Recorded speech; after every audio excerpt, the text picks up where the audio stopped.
Hello दोस्तों, नमस्ते। कैसे हैं आप सब? आप सभी को स्वागत है आपका अपना यूट्यूब चैनल RS स्टोरी में। जीवन में संभव कुछ भी नहीं है, जब जागो तब सवेरा होता है। अगर आपको लगता है कि मेरे जीवन में बहुत से बुरे काम किए हुए हैं और अब इन गलत कामों को सुधारने के लिए कोई भी विकल्प नहीं है, तो आपको गौतम बुद्ध के जीवन की यह कहानी एक बार अवश्य सुननी चाहिए।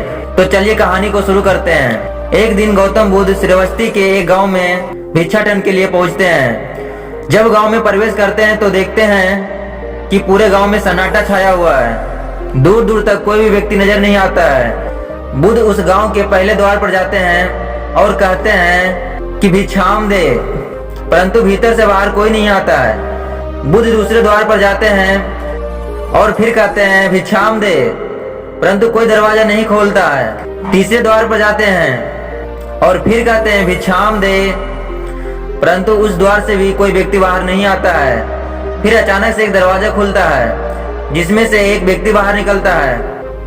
वह जल्दी से बुद्ध का हाथ पकड़ता है और उन्हें अपने घर में ले जाता है और कहता है कि क्षमा करें बुद्ध, परंतु इस समय आप बाहर नहीं जा सकते। उंगली माल को श्रीवस्ती के सीमा पर देखा गया है।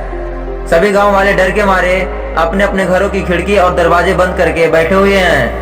बुद्ध उस व्यक्ति से पूछते हैं कि कौन है ये उंगली माल और उसे इतना भय क्यों है। वह व्यक्ति कहता है कि उंगली माल एक राक्षस है। उसे जो भी मनुष्य मिलता है, बच्चा, वृद्ध, स्त्री, पुरुष, यहाँ तक कि सन्यासी को भी, वो किसी को भी नहीं छोड़ता। बुद्ध उनसे पूछते हैं कि क्या वह धन के लालच में यह सब करता है। वह व्यक्ति कहता है कि नहीं, उसे धन का कोई लालच नहीं है। वह जब भी किसी आदमी को मारता है तो उसकी उंगली काटकर अपने गले की माला बनाता है, इसलिए उसका नाम उंगली माल पड़ गया है। और यह भी सुना है कि जब उसके गले की माला में 100 उंगलियां पूरी हो जाएगी तो उसकी विनाशक शक्तियां और भी ज्यादा बढ़ जाएगी। बुद्ध कहते हैं आभार हो आपका जो आपने मुझे उसके बारे में बताया।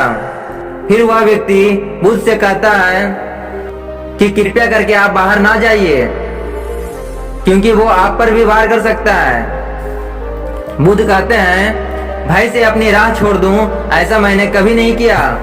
मुझे भिक्षा मांगता देख जन जन के हृदय में उंगली माल का भय कम होगा। फिर वह व्यक्ति कहता है नहीं बुद्ध, मत जाइए, वो बहुत ही ज्यादा खतरनाक है। बुद्ध कहते हैं कि वह खतरनाक नहीं बल्कि वह दुखी है और मुझे उसके पास जाना है क्योंकि उसे मेरी आवश्यकता है। इतना कहते हुए बुद्ध उस व्यक्ति के पास से चले जाते हैं। कुछ दूर चलने के बाद बुद्ध जंगल में प्रवेश करते हैं। वन में चारों ओर एक सन्नाटा छाया होता है। दूर दूर तक ना तो कोई मनुष्य, ना कोई पशु, ना कोई पक्षी दिख रहा होता है, परंतु गौतम बुद्ध अपने मार्ग में आगे बढ़ते रहते हैं। अचानक बुद्ध के सामने उंगली माल आकर खड़ा हो जाता है। उसका रूप इतना डरावना है कि कोई भी व्यक्ति उसे देखकर ही भयभीत हो जाए। उसके गले में उंगली की माला होती है। चेहरा और हाथ रक्त से सने होते हैं और शरीर बलशाली होता है।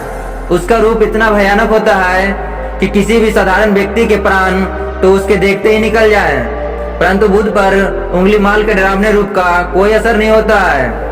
बुद्ध कुछ क्षण तक शांत मुस्कुराहट के साथ उंगली माल की तरफ देखते हैं, फिर उसके बगल से निकलकर अपने मार्ग में आगे बढ़ जाते हैं। बुद्ध को ऐसा करते देख उंगली माल को ये समझ नहीं आता है कि उसके साथ ये क्या हो रहा है।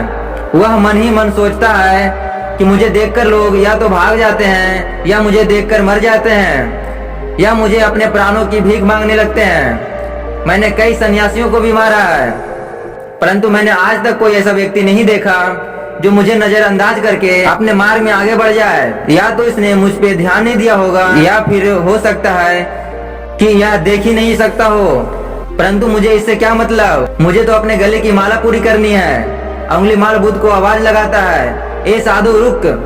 फिर भी गौतम बुद्ध उंगली माल को नजरअंदाज करते हैं और अपने मार्ग में आगे बढ़ते रहते हैं। उंगली माल बहुत ही ज्यादा क्रोध में बुद्ध को आवाज लगाता है, ए साधु रुक। फिर भी गौतम बुद्ध उंगली माल को नजरअंदाज करते हैं और अपने मार्ग में आगे बढ़ते रहते हैं। उंगली माल तीसरी बार ज्यादा क्रोध में होकर आवाज लगाता है, हे साधु रुक।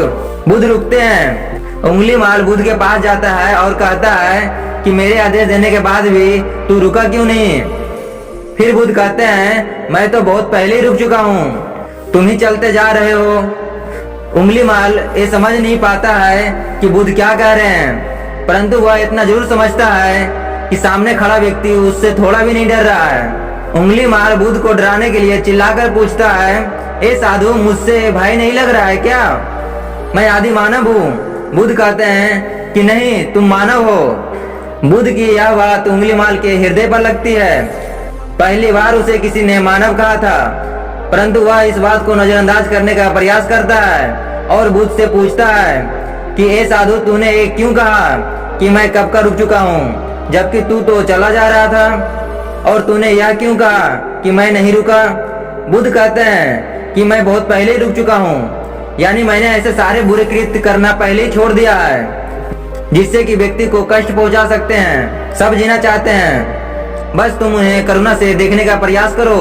गौतम बुद्ध के ये शब्द दोबारा से उंगली माल के हृदय पर चोट करते हैं, परंतु वह दोबारा से बुद्ध की बातों को नजरअंदाज करने का प्रयास करता है। इस बार वह और क्रोध में भरकर बुद्ध की गर्दन पर अपनी तलवार रख देता है, जिससे वह लोगों की हत्या क्या करता था, और बुद्ध से चिल्लाकर कहता है, नहीं, मानव में ना तो प्रेम है ना ही करुणा है, सिर्फ छल और कपट है, इसलिए मैं सबकी हत्या करूंगा और किसी को जीवित नहीं छोड़ूंगा। बुद्ध कहते हैं, तुम्हें लोगों ने बहुत दुख दिया है।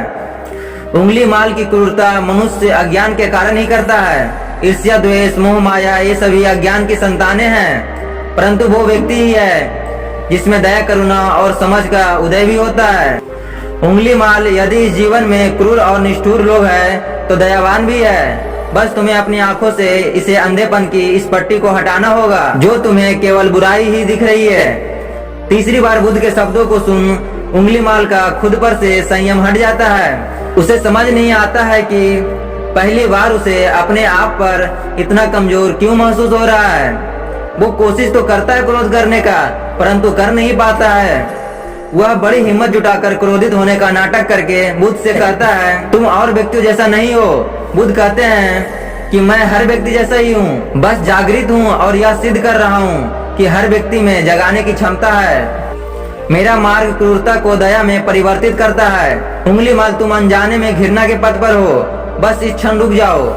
तुम्हारे भीतर भी यह क्षमता है कि तुम दया और करुणा के पथ पर भी चल सकते हो। इतना सुनते ही उंगली माल के हाथ से तलवार जमीन पर गिर जाती है। उसकी आंखों से आंसू बहने लगते हैं। भला कोई कब तक बुद्ध को अनदेखा करेगा। उंगली माल रोते हुए बुद्ध से पूछता है, क्या आप वही हैं जिन्हें लोग बुद्ध कहते हैं, जो लोगों को मुक्ति के मार्ग पर चलना सिखाते हैं? बुद्ध कहते हैं, हाँ, मैं वही हूँ। मैं तुम्हें मुक्ति के मार्ग पर ले जाना चाहता हूँ। फिर उंगली माल कहता है, परंतु मैं बहुत दूर निकल गया। मैंने बहुत हत्याएं करी है, बहुत पाप करे हैं। मैं अब चाहकर भी वापस नहीं लौट सकता और मेरा वापस लौटना असंभव है। बुद्ध कहते हैं कि असंभव कुछ भी नहीं है, जब जागो तब सवेरा होता है। उंगली माल कहता है, मैं पुनः जीवन की ओर नहीं मुड़ सकता, देर हो चुकी है। बुद्ध कहते हैं, तुम में इतनी चेतना है कि तुम जानते हो कि जो तुमने अब तक किया है वह बुरा था। इसका अर्थ यह है कि तुम जानते हो कि क्या अच्छा और क्या बुरा है। उंगली मार, जिस दिन से तुमने अच्छा कार्य करना शुरू कर दिया उस दिन से तुम्हारा एक नया जीवन शुरू हो जाएगा। फिर उंगली माल कहता है, मैं कितने भी अच्छे काम कर लूं, परंतु लोग मुझे उसी दृष्टि से देखेंगे और मुझे चैन से जीने नहीं देंगे। बुद्ध कहते हैं, यदि तुमने हिंसा का मार्ग छोड़ा तो मैं तुम्हें मार्ग दिखाऊंगा और तुम्हें संरक्षण करूंगा और तुम्हें लोगों की घृणा से बचाऊंगा। बस पहला कदम तुम्हें ही उठाना होगा।